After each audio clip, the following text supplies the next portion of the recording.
नमस्ते फ्रेंड्स। मैं doctor Nitin K Bhagwat, Ayurveda practitioner, practising Ayurveda since 12 years in Amravati, Maharashtra. आप सभी का मेरे यूट्यूब चैनल पे स्वागत करता हूँ।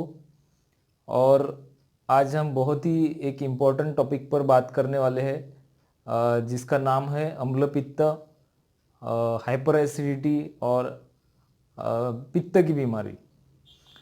और ये बीमारी ऐसी है दोस्तों कि मेरे प्रैक्टिस में 12 साल के मैंने सबसे ज़्यादा जो पेशेंट देखे हैं वो एक तो वात विकार के थे या फिर अम्ल पित्त के थे।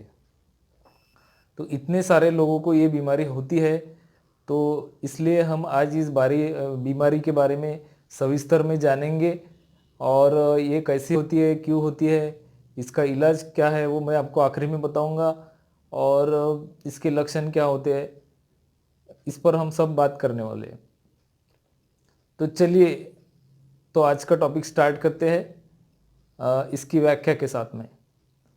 दोस्तों, अम्ल पित्त की व्याख्या ऐसी है कि जो पित्त के कारण जो अजीर्ण होता है उसको आयुर्वेद में अम्ल पित्त कहा है। मतलब जो अजीर्ण पित्त खराब होने की वजह से या पित्त बढ़ने की वजह से होता है उसको अजीर्ण यानी विदग्ध जीर्ण उन्होंने बोला है आयुर्वेद ने। तो उसमें पित्त ज़्यादा बढ़ जाता है और पित्त के अपने को लक्षण दिखते हैं, ऐसे इसको अपन अम्ल पित्त कहते हैं। अब इसमें बेसिक लक्षण क्या रहता है, ये तो होगी उसकी व्याख्या। लक्षण काफ़ी लोगों में ये देखा जाता है कि गला और अन्न नलिका यहाँ में ऐसी जलन होती है, और जलन के साथ में खट्टा या कड़वा पीले रंग का ऐसा उनको उल्टी हो जाता है। उल्टी के साथ में पित्त तो गिरता है, कभी कभी उसके साथ में अन्न भी गिर जाता है। और ये प्रॉब्लम की वजह से पेशेंट लोग काफ़ी परेशान रहते हैं, क्योंकि कुछ भी खाओ तेजाब बन जाएगा, पित्त बन जाएगा, पचता नहीं है, उसकी वजह से माइंड डिस्टर्ब रहता है। अब इसके हेतु हम देखेंगे। हेतु यानी कारण, ये क्या कारणों की वजह से होता है, क्योंकि आयुर्वेद में कोई भी बीमारी का कारण जो है उसको बहुत ज़्यादा इम्पोर्टेंस दिया है। क्योंकि आयुर्वेद कोई भी बीमारी को जड़ से ठीक करने की कोशिश करता है और उसका सिस्टमेटिक इलाज करता है।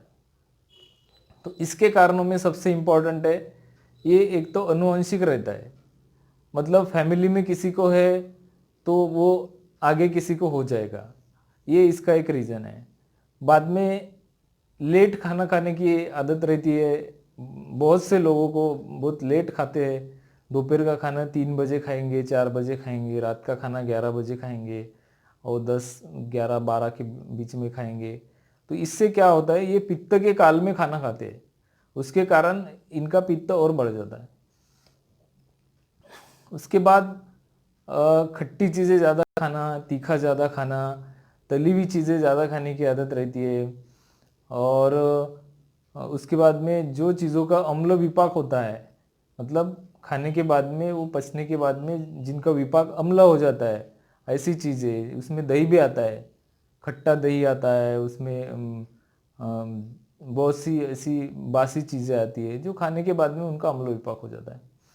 पित्त बढ़ाने वाला आहार का अति सेवन, ये इसका एक उन्होंने हेतु बताया है, मतलब कारण बताया है। और तीखा तो बहुत लोगों को, मतलब तीखा और खट्टा के सिवा तो खाना ही होता नहीं है हमारे लोगों का।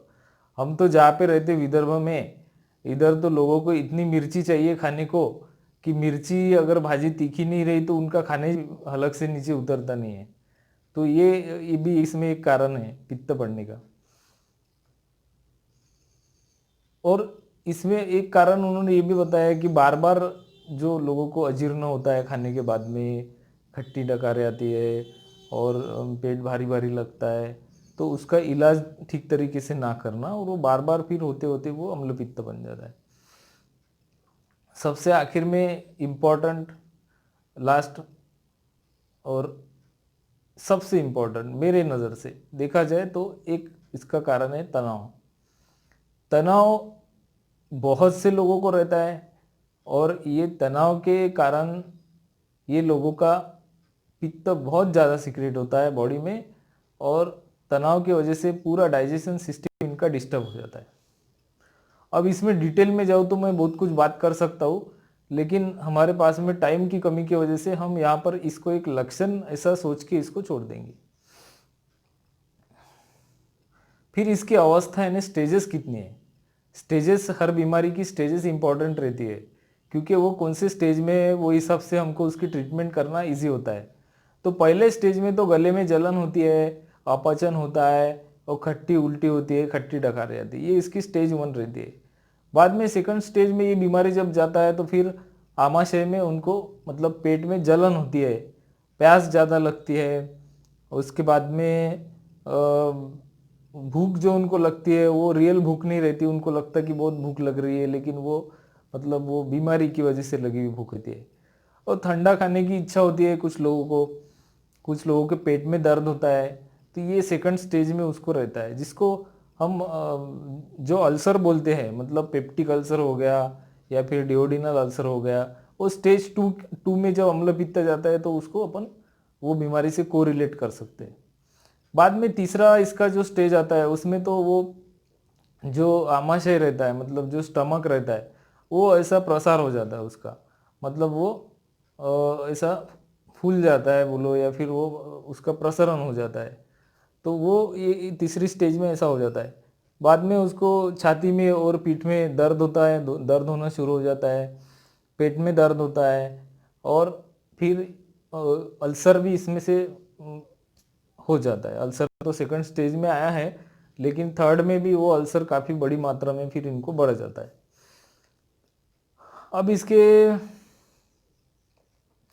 लक्षणों में एक और उन्होंने लक्षण बताया है कि इनको जब भी खाते हैं थर्ड स्टेज वाले लोग, तो उनको ऐसा लगता है कि अपन जो खा रहे हैं वो छाती में अटक गया है। तो ये लक्षण इसमें आया है थर्ड स्टेज में। बहुत से लोगों को ऐसा लगता है कि वो खा रहे हैं तो वो इधर अटक जा रहा है, या फिर वो अटकते अटकते नीचे जाता है, फिर पानी के घूंट के साथ में वो नीचे उनको भेजना पड़ता है। तो ये क्यों होता है कि इसकी जो पुराने अम्ल पित्त के रोगी होते हैं, उनको जो उनका अन्न नलिका है वो उनका सब कॉन्स्ट्रिक्ट हो जाता है, मतलब संकुचित हो जाता है, और उसके वजह से उनको ऐसा फीलिंग एक आता है। बाद में इसके प्रकार भी आयुर्वेद ने बताया है। इसके 2 प्रकार मेनली देखे जाते हैं, ऊर्ध्व अम्ल पित्त और अधोगत अम्ल पित्त। मतलब जो लक्षण हमको ऊपर की बॉडी में दिखाई देते हैं उसको ऊर्ध्व अम्ल पित्त बोलेंगे। जो लक्षण नीचे के बॉडी के संबंधी में यानी बेम्बी के नीचे के इसमें से दिखाई पड़ेंगे उसको अपन अधोगत अम्ल पित्त बोलेंगे। अब ऊर्ध्वगत अम्ल पित्त में वही लक्षण है कि खट्टी कड़वी डकारें आती है, खाने के बाद 1 से 4 घंटे में उल्टी हो जाती है। उल्टी में पीला तांबई तीखा पित्त और अन्न गिर जाता है। उसके बाद में पसीना आता है, कुछ लोगों को आंख पे ऐसा पित्त की जैसे खुजली आती है, पेट में दर्द होता है, खाने की इच्छा नहीं होती है, पसीना आता है, और घबराहट होती है, हाथ पैर में जलन होती है, कुछ लोगों को ऐसे कंपन होते हैं, और कुछ लोगों के सामने अंधेरा आ जाता है। ये लक्षण मेनली ऊर्ध्व पित्त में, ऊर्ध्व अम्ल पित्त में दिखाई देते हैं। बाद में अधोग अम्ल पित्त भी है, उसमें हम ज़्यादा बात नहीं करने वाले। उसमें जैसा पित्त का अतिसार होता है, एक से खाने के बाद 1 से 2 बार पित्त का अतिसार हो जाता है। मतलब वो जैसे ही खाना खाते हैं 3-4 घंटे में उनको पीले रंग की ऐसी दुर्गंध युक्त ऐसी लेटरिन हो जाती है, उसमें पित्त भी मिला हुआ रहता है। और ये अम्ल पित्त की ट्रीटमेंट करने के बाद में ये लक्षण उनका कम हो जाता है।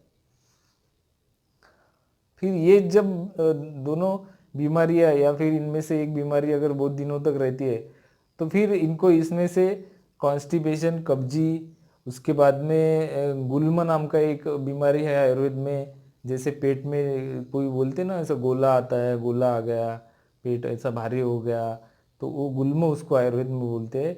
और उसके बाद में परिणाम शूल नाम का एक बीमारी उसमें से होता है, और बाद में फिर उनको अर्श अर्श मतलब बवासीर, पाइल्स, फिशर आप सभी को मालूम है, ये बीमारी में से हो जाता है। उसके बाद में एनीमिया बहुत लोगों को हो जाता है, बहुत लोगों को इसमें से अल्सर हो जाता है, वो तो हमने बात कर ही ली थी पहले। तो ये सब बीमारियां, ये बीमारी को ठीक अच्छे से ना करने की वजह से बाद में आगे चल के इन लोगों को हो जाती है।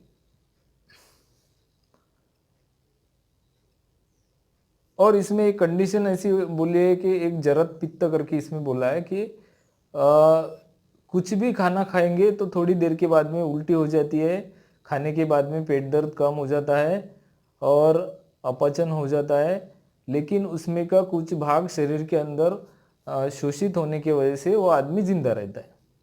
ये एक इसमें जरत पित्त करके एक उसमें एक उन्होंने एक प्रकार बताया है। अब इसमें सबसे इम्पोर्टेंट भाग जो है वो तो ट्रीटमेंट का, अब हम उसके ऊपर बात करने वाले हैं। तो ट्रीटमेंट तो देखो दोस्तों कि इसमें बहुत सारी ट्रीटमेंट हम लोग करते हैं, लेकिन आयुर्वेद का जो बेसिक कंसेप्ट या फिर बेसिक फंडा जो है वो ऐसा है कि ये बीमारी जो कारणों की वजह से अपने को हुई है, वो कारणों को पहले अपने को दूर करना है। जैसे अपन खट्टा खा रहे हैं, तीखा खा रहे हैं, तो उसको खाना कम करो। अगर अपना खाना टाइम पे नहीं हो रहा है, दोपहर को लेट खा रहे हैं, रात को अगर अपना खाना बहुत लेट हो रहा है तो वो टाइमिंग चेंज करो। सवेरे का खाना 12 के पहले खा लो, शाम का खाना 7-8 बजे के पहले खा लो। तो ये चीज़ें जो है ये करने से काफ़ी उसमें रिलीफ हो जाता है, ऐसा हमने देखा है। तो ये चीज़ें आयुर्वेद बोलता है कि पहले आप ये चीज़ें करिए, यानी पथ्य, परहेज, आहार विहार पे ध्यान दीजिए, तो आपका बीमारी वैसे ही कंट्रोल में आ जाएगा। और फिर